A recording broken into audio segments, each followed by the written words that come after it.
പ്രവാചകനവിടെന്ന് പറയുന്നു, മലക്കുകൾ കൂട്ടുകാരായി നിന്റെ കൂടെ കൂടണമെങ്കിൽ നീ ആഖിറത്തിനെ ഞാൻ ഇഷ്ടപ്പെടേണ്ടത്. ദുനിയാവിനെ വലിച്ചെറിഞ്ഞോ, അല്ലാതെ ആഖിറത്തിനെ മറന്നിട്ട് നീ ദുനിയാവിന്റെ കൂടെ കൂടിയാ ഒരേ ഒരു ചരിത്രം പറയാ. ദുനിയാവിനെ സ്നേഹിച്ചവന്, ദുനിയാവിനെ ഇഷ്ടപ്പെട്ടവൻ അല്ലാഹു കൊടുത്ത ശിക്ഷ എന്തെന്നറിയോ? മഹാനായ കലീമുല്ലാഹി മൂസാ നബി അലൈഹിസ്സലാം, മൂസാ നബി ഒരു ദിവസം ഇങ്ങനെ നടന്നു പോകുമ്പോ ഒരു ചെറുപ്പക്കാരൻ പടച്ചറപ്പിന്റെ ദുർബാറിലേക്ക് തന്റെ ഇരുകരങ്ങൾ ഉയർത്തിയിട്ട് പൊട്ടിക്കരഞ്ഞുകൊണ്ട് ദുആ ചെയ്യുകയാണ്. ഒറ്റക്കിരുന്നിട്ട് ഒരു ചെറുപ്പക്കാരൻ കരഞ്ഞുകൊണ്ട് ദുആ ചെയ്യുകയാ. മൂസാ നബിക്ക് അത്ഭുതമായി. അല്ലാഹുവേ, മൂസാ നബി അത് കണ്ടുകൊണ്ട് നടന്നു പോവുകയാണ്. അവസാനം അവിടുന്ന് തിരിച്ചു വരുമ്പോഴും ഈ ചെറുപ്പക്കാരൻ എന്റെ കരങ്ങൾ ഉയർത്തിയിട്ട് ദുആ ചെയ്യുന്നു. അവിടെ ഇരുന്നു കൊണ്ട് കരഞ്ഞുകൊണ്ട് ദുആ ചെയ്യുന്നത് കണ്ടപ്പോ മൂസാ നബി പറഞ്ഞുപോയി, അല്ലാഹുവേ, ഈ ചെറുപ്പക്കാരന്റെ ദുആ സ്വീകരിക്കണേ ആരുമില്ലാത്ത ഒരു സ്ഥലത്ത് ഒറ്റക്കിരുന്ന് കരഞ്ഞുകൊണ്ട് ദുആ ചെയ്യുന്നവനെ കണ്ടപ്പോ അല്ലാഹുവേ, ഈ ചെറുപ്പക്കാരന്റെ ദുആ സ്വീകരിക്കണേ മൂസാ നബി ദുആ ചെയ്തു. അതാ ദുആ ചെയ്ത് തീരേണ്ട താമസം മുഖറബുൽ അംലാക്ക് മലക്ക് ജിബ്രീൽ അലൈഹിസ്സലാം എന്നിട്ട് പറയുന്നു, മൂസാ നബിയേ, ഇവന്റെ ദുആ അല്ലാഹു സ്വീകരിക്കൂല. ഇവൻ ഖിയാമത്ത് നാൾ വരെ ഇവിടെ ഇരുന്ന് ദുആ ചെയ്താൽ ഇവൻ രണ്ട് കൈയും ഇങ്ങനെ ഉയർത്തി പിടിച്ചിട്ട് ഈ കൈ രണ്ടും ഇങ്ങനെ പിടിച്ചവന്റെ കൈ രണ്ടും ഒടിഞ്ഞുപോയി. നബിയേ, ഇവിടെ ഇരുന്നിരുന്നിരുന്ന് ഇവന്റെ നട്ടല്ലൊടിഞ്ഞുപോയി. ഇവന് കരഞ്ഞ് ഇവന്റെ കണ്ണുനീര് തീർന്നിട്ട് ഇവന്റെ കണ്ണിലൂടെ തലച്ചോറ് കലങ്ങിയിട്ട് താഴെ വീണാൽ മൂസാ നബിയേ, ഇവന്റെ ദുആ അല്ലാഹു സ്വീകരിക്കില്ല നബിയേ. മൂസാ നബിക്ക് വല്ലാത്ത അത്ഭുതമായി. അവിടെന്ന് ചോദിക്കുന്നു ജിബ്രീല്, ഇവനെന്തു പാപമാ ചെയ്തത്? ഖിയാമത്ത് നാൾ വരെ ഇവന്റെ ദുആ സ്വീകരിക്കാതിരിക്കാനുള്ള കാരണമെന്താ? ഈ പാതിരാത്രി ഒരുമിച്ച് കൂടിയ മനുഷ്യ പിടിച്ചവനല്ല, വ്യഭിചരിച്ചവനല്ല, പടച്ചവനെ നിസ്കരിക്കാത്തവനല്ല. അവൻ ചെയ്ത പാപമെന്തെന്നറിയുമോ? ഈ സദസ്സിലിരിക്കുന്ന പല ഉപ്പമാരും ചെയ്യുന്ന ആ ചെറുപ്പക്കാരന്റെ സ്വഭാവം ഇവിടെ ഇരിക്കുന്ന നിങ്ങളിൽ പലർക്കുമുണ്ട്. അവൻ ആരെന്നറിയോ? ദുനിയാവിന് വേണ്ടി അല്ലാഹനെ മറന്നവനാ, ആഖിറത്തിനെ മറന്നവനാ. ഇവിടത്തെ പള്ളിയുടെ മിനാരത്തിൽ നിന്ന് ഹയ്യ അലൽ സ്വലാഹ്, ഹയ്യ അലൽ ഫലാഹ്, ആഖിറത്തിന്റെ രക്ഷയ്ക്ക് വേണ്ടി പള്ളിയുടെ മിനാരത്തിൽ നിന്ന് വിളിക്കുമ്പോ ഈ പള്ളിയുടെ പരിസരത്ത് കച്ചവടം നടത്തുന്നവനാണ്. നിന്റെ കടയുടെ മുന്നിലൂടെ പ്രായമുള്ള ബാപ്പമാര് നമസ്കരിക്കുന്നതിന് വേണ്ടി പള്ളിയിലേക്ക് നടന്നു പോകുകയാ. എന്നാലും പോകൂല. കാരണം നിനക്ക് കച്ചവടമാണ് വേണ്ടത്, നിനക്ക് പണമാണ് വേണ്ടത്, നിനക്ക് ബിസിനസ്സാണ് വേണ്ടത്, നിനക്ക് ദുനിയാവാണ് വേണ്ടത്. മോനെ, അല്ലാഹുവിന്റെ ഖുർആൻ പറഞ്ഞതെന്തെന്നറിയോ? പടച്ചറപ്പിനെ മറന്നിട്ട് പണമുണ്ടാക്കുന്ന മനുഷ്യ വാഴൂല, നിനക്ക് പ്രയോജനം ചെയ്യൂല. അല്ലാഹുവിന്റെ ഖുർആൻ പറഞ്ഞു, ലൈൻ ശകർതും ലഅസീദന്നകും വലൈൻ കഫർതും മിൻ അദാബി ലശദീദ്. അല്ലാഹനെ മറന്നിട്ട് കച്ചവടം നടത്തുന്നവനെ, അല്ലാഹനെ മറന്നിട്ട് പണം ഉണ്ടാക്കുന്നവന്, പടച്ചറപ്പിനെ മറന്നിട്ട് നീ കോടാനി കോടി സമ്പാദിച്ചാൽ അല്ലാഹ് പറഞ്ഞത്, ലൈൻ ശകർതും ലഅസീദന്നകും വലൈൻ കഫർതും മിൻ അദാബി ലശദീദ്. ഇതെല്ലാം തന്ന അല്ലാഹു ഉണ്ടല്ലോ, നിന്റെ കഴിവ് കൊണ്ടാണെന്ന് കരുതിയോ?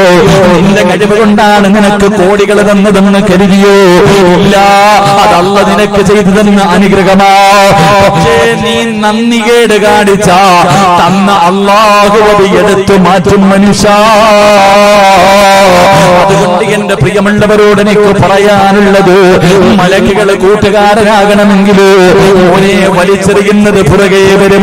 വേണ്ട എന്ന് പറഞ്ഞു വലിച്ചെറിയുന്നത് നിന്റെ കൂടെ വരും. വേണമെന്ന് പറഞ്ഞു ഓടിയാ നിഴലിനെ പോലെ ഓടും ചെറുപ്പക്കാരാ. പണം പണം പണമെന്ന് പറഞ്ഞാ ഒരു കാലത്തും നിനക്കത് തികയൂല.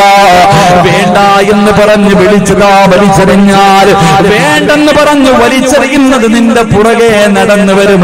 അല്ലാതെ പിടിക്കാൻ ഓടിയാ നിഴലോടുന്നത് പോലെ ഓടുമെന്ന് മഹാന്മാര് വെറുതെയല്ല പറഞ്ഞത്. അതുകൊണ്ട് മഹാനായ അബൂദറിൽ ഗിഫാരി റളിയല്ലാഹു തആല അൻഹുവിനെ മലക്കുകളെ സ്നേഹിക്കാൻ, മലക്കുകളെ കൂട്ടുകാരാക്കി തെരഞ്ഞെടുക്കാനുള്ള ഒന്നാമത്തെ കാരണം ഈ ദുനിയാവിനെ വലിച്ചെറിഞ്ഞതാ.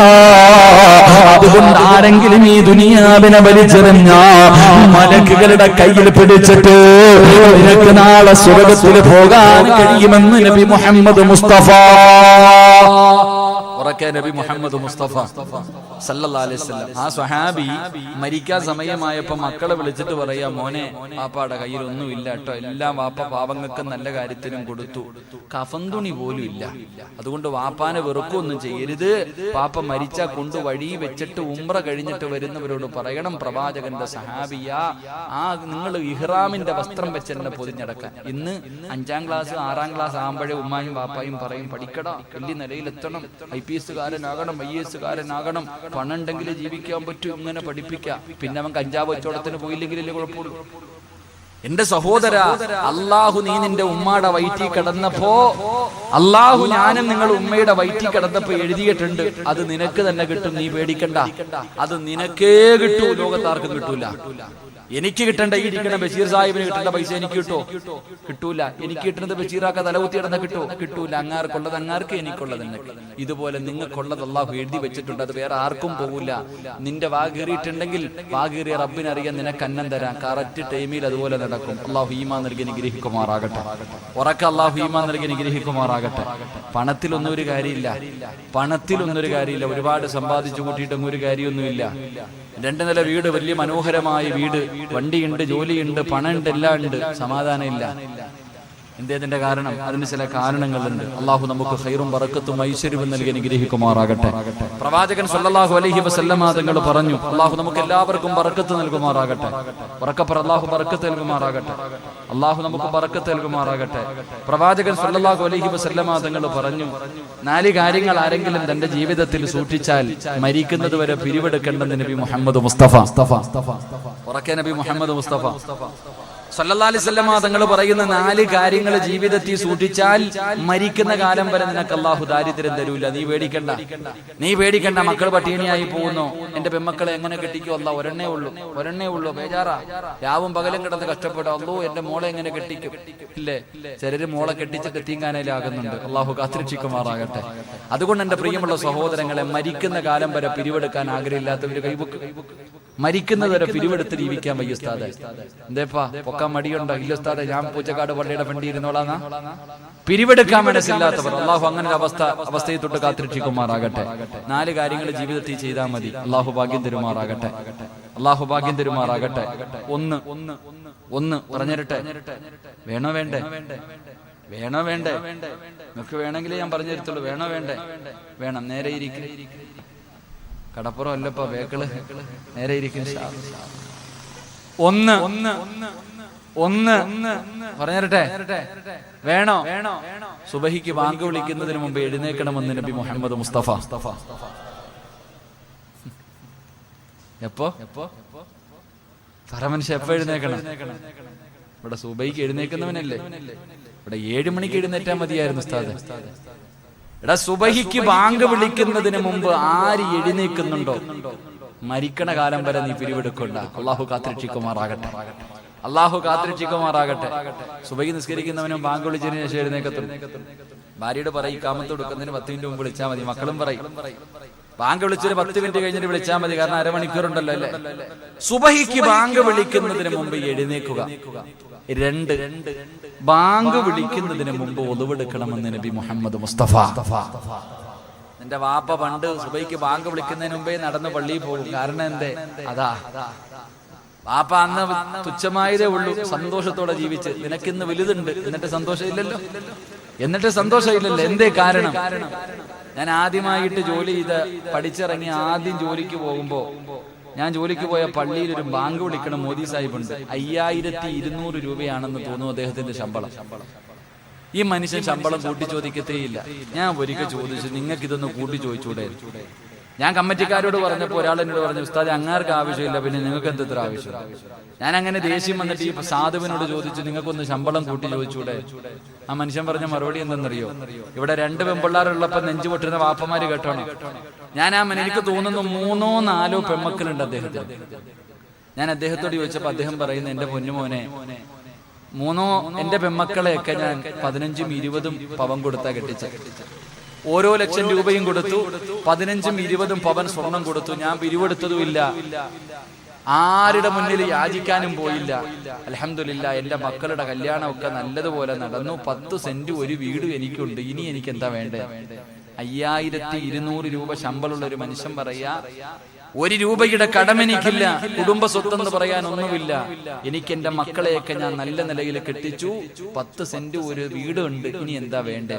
അല്ലാഹു അലം. അല്ലാഹു നമുക്ക് ആ ഈമാൻ നൽകി അനുഗ്രഹിക്കുമാറാകട്ടെ. നമുക്കില്ലാതെ പോയത് അത് തന്നെ. നമുക്ക് ഒരെണ്ണ ഇത്ര ആകുമ്പോഴേ അള്ളാഹനത് 1-ാം ക്ലാസ്സിൽ ചേർക്കുമ്പോഴേ പറയും, ഇതിനെ കെട്ടിക്കണമെങ്കിൽ കഷ്ടപ്പെടണം. 1-ാം ക്ലാസ്സിൽ ചേർത്ത് മക്കള് വളർന്നു വരുന്നു. 5 വയസ്സുള്ളത് 10 വയസ്സിനെ കാണിച്ചിട്ടാണ്. അപ്പം മരിക്കുന്ന കാലം വരെ ദാരിദ്ര്യം ഉണ്ടാകാതിരിക്കണമെങ്കിൽ സുബഹിക്ക് ബാങ്ക് വിളിക്കുന്നതിന് മുമ്പ് എഴുന്നേക്കണം, ബാങ്ക് വിളിക്കുന്നതിന് മുമ്പ് ഒളിവെടുക്കണം, ബാങ്ക് വിളിക്കുന്നതിന് മുമ്പ് പള്ളിയിൽ പോകണമെന്ന് നബി മുഹമ്മദ് മുസ്തഫ സല്ലല്ലാഹു അലൈഹി വസല്ലമ തങ്ങൾ പറയുന്നു. പള്ളിക്കര പള്ളിയിൽ ഇമാം ഉസ്താദ് സുബഹിക്ക് ബാങ്ക് വിളിക്കുമ്പോ എന്താവില്ലേ? മോദി സാഹിബ് തിരിഞ്ഞു നോക്കിയ 2 മലക്കുകളെ കാണാത്തുണ്ടാകത്തുണ്ട്.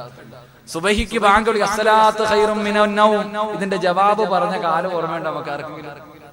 നാലച്ചേക്ക് മനുഷ്യന്മാരെ, സുബഹിക്ക് ബാങ്ക് വിളിക്കുന്ന സമയത്ത് അള്ളാന്റെ പള്ളിക്കകത്തുള്ള ഏതെങ്കിലും ഒരു മനുഷ്യനോട് ചോദിക്കുക, നിങ്ങൾക്ക് വല്ല സാമ്പത്തിക ഞെരുക്കമുണ്ടോ? എടാ, ഇവിടെ ഇപ്പൊ GST വന്നു, നോട്ട് നിരോധനം വന്നു, ഈ മനുഷ്യൻ ഇതൊന്നും അറിഞ്ഞിട്ടില്ല. അയാൾക്ക് ഒരു കുഴപ്പമില്ല. കാരണം എന്തേ? അള്ളാഹു കൊടുക്കും, അള്ളാഹു ബർക്കത്ത് ചെയ്യുമെന്ന് നബി മുഹമ്മദ് മുസ്തഫ. നാലാമത്തെ കാര്യം വിത്ർ നിസ്കാരം. അത് അവസാനത്തെ നിസ്കാരമാണ്. വിത്ർ നിസ്കാരം കഴിഞ്ഞാൽ പിന്നെ ആവശ്യമില്ലാത്ത കാര്യങ്ങൾ സംസാരിക്കരുത്, പോയി കിടന്ന് ഉറങ്ങണമെന്ന് നബി മുഹമ്മദ് മുസ്തഫ. ഉറക്കെന്ന് പറഞ്ഞ നബി മുഹമ്മദ് മുസ്തഫ. ഇശാ നമസ്കാരം കഴിഞ്ഞാൽ പിന്നെ ആവശ്യമില്ലാത്ത ചർച്ചകൾക്കൊന്നും നിൽക്കണ്ട, ഉള്ള നേരത്തെ പോയി കിടന്ന് ഉറങ്ങണമെന്ന. നമ്മൾ അങ്ങനെയല്ല. ആ സമയത്താണ് നമ്മുടെ പരിപാടി തുടങ്ങുന്നത്, ആ സമയത്താണ് നമ്മുടെ ചർച്ച തുടങ്ങുന്നത്. എന്റെ പ്രിയപ്പെട്ട സഹോദരങ്ങളോട്, ആവശ്യമില്ലാത്ത ചർച്ചകൾക്ക് നിൽക്കുന്നവരോട് ഒറ്റ ബൈത്ത് പാടാൻ. തടവ ഉസ്താദിന്റെ ബൈത്ത്: പാടില്ല തെറ്റിന്റെ പേരിൽ ഒരാളെയും ആക്ഷേപിക്കലും, വന്നെത്തുമേ മൗത്തിന്റെ മുമ്പത് നിന്നിലും. തടവോസ്താദിന്റെ ബൈത്ത പഠിച്ചു വെച്ചോ മോനെ. ഒരു മനുഷ്യൻ ഒരു തെറ്റ് ചെയ്തതിന്റെ പേരിൽ നീ ആക്ഷേപിക്കല്ലേ, ആക്ഷേപിച്ച മരിക്കുന്നതിന് മുമ്പ് നീയും നാറുമെന്ന്. അള്ളാഹു നമ്മളെ കാത്തുരക്ഷിക്കുമാറാകട്ടെ. പറയാൻ മടിയ അള്ളാഹു കാത്തുരക്ഷിക്കുമാറാകട്ടെ. നിനക്ക് പറയാൻ അവകാശമില്ല. ഒരു മനുഷ്യൻ തെറ്റ് ചെയ്തെങ്കിൽ അള്ളാഹ് നിന്നോട് ചോദിക്കത്തില്ല, അവനോട് ചോദിക്കും. നീ പേടിക്കണ്ട, അള്ളാഹു അവനോട് ചോദിക്കും. പിന്നെ നീ എന്തെങ്കിലും പണിയാൻ നിന്നാ നീ ആലോചിച്ചോണം, നീയും നാറും. അത്ര തന്നെ, നീയും നാറും. നാറിയിട്ടേ മരിക്കൂ. അള്ളാഹു കാത്തിരക്ഷിക്കുമാറാകട്ടെ. ഞാൻ ഇങ്ങനെ ഒരു ഹദീസ് വായിച്ചു, വല്ലാതെ അത്ഭുതം തോന്നി. അന്ന് ഞാൻ തൗബ ചെയ്തു അല്ലാഹുവിനോട്. ഒരു മനുഷ്യന്റെ ചരിത്രം വെച്ച് ലോകം അറിയുന്ന ഒരു വലിയ മഹാൻ അവസാനം മരിക്കുന്ന സമയം എത്തിയപ്പോ വെറും ഫക്കീറായി, ഒന്നുമില്ലാത്തവൻ. നമ്മൾ ഈ പിച്ചക്കാരനൊക്കെ പറയുന്ന പോലെ ഒന്നുമില്ലാത്തവനായി പോയി. ഇത് കണ്ടിട്ട് ശിഷ്യന്മാര് തന്നെ ചോദിച്ചു, എന്തേ ഉസ്താദ് നിങ്ങൾ ഇങ്ങനെ ആയിപ്പോയാ? ഉസ്താദെ, നിങ്ങൾ എന്തേ ഒരു ഗതിയും പരഗതിയും ഇല്ലാത്ത ആളായിപ്പോയി? ആ സമയത്ത് ഉസ്താദ് പറഞ്ഞു, മോനെ, 40 വർഷം മുമ്പ് ഞാൻ ഒരുത്തനെ എടാ മുഫ്ലിസ്, എടാ ഒന്നുമില്ലാത്തവനെ എന്ന് വിളിച്ച് കളിയാക്കി. ഇത്രേ ഇതുള്ളൂ. ഒരു പാവപ്പെട്ടവനെ 40 കൊല്ലത്തിന്റെ മുമ്പ് ഞാൻ എന്ത് ചെയ്തു? എടാ ഫക്കീറെ, ഒന്നുമില്ലാത്തവനെ എന്ന് വിളിച്ച് ഞാൻ ഒന്ന് കളിയാക്കി. അതാ മനുഷ്യൻ ഇഷ്ടപ്പെട്ടില്ല. അള്ളാഹു എന്നെ അങ്ങനെ ആക്കി കളഞ്ഞു. അള്ളാഹു കാത്തിരക്ഷിക്കുമാറാകട്ടെ. അതുകൊണ്ട് ഞാൻ പറഞ്ഞത്, നിന്റെ നാവ് നീ സൂക്ഷിച്ചോ. ഇപ്പൊ ആരെങ്കിലും അനുഭവിക്കുന്നുണ്ടെങ്കിൽ, ഈ നാട്ടിൽ നാറുന്നുണ്ടെങ്കിൽ, നാട്ടുകാരെ കുറ്റപ്പെടുത്തണ്ട. നീ പണ്ട് ആരെയെങ്കിലും നാറ്റിച്ചിട്ടുണ്ടോ എന്ന് ചിന്തിച്ചാൽ മതി. നിങ്ങൾ ആരെങ്കിലും നാട്ടുകാരുടെ മുന്നിൽ നാണം കെടുന്നുണ്ടെങ്കിൽ മറ്റുള്ളവനൊന്നും പറയണ്ട. നീ എന്താലോചിക്കണം? പണ്ട് നീ ആരെയെങ്കിലും കണ്ണുനീര് കുടിപ്പിച്ചിട്ടുണ്ടോ? അതിന്റെ അനുഭവിക്കുന്നത്. അള്ളാഹു കാത്തിരക്ഷിക്കുമാറാകട്ടെ. എന്തെങ്കിലും ഉണ്ടെങ്കിൽ തൗബ ചെയ്തോ, അള്ളാഹു പുറത്തേരുമാറാകട്ടെ. അപ്പൊ പ്രവാചകൻ അവിടെ നിന്ന് പറഞ്ഞു 4 കാര്യം. 1, സുബഹിക്ക് ബാങ്ക് വിളിക്കുന്നതിന് മുമ്പ് എഴുന്നേക്കണം. ബാങ്ക് വിളിക്കുന്നതിന് മുമ്പ് ഒളിവെടുക്കണം. ബാങ്ക് വിളിക്കുന്നതിന് മുമ്പ് പള്ളിക്കകത്ത് കയറണം. വിത്ർ നമസ്കാരം കഴിഞ്ഞാൽ മോശമായ ഒരു ചർച്ചയ്ക്കും നിൽക്കരുത്. മരിക്കുന്ന കാലം വരെ അള്ളാഹു നിനക്ക് ദാരിദ്ര്യം തരില്ല എന്ന് നബി മുഹമ്മദ് മുസ്തഫ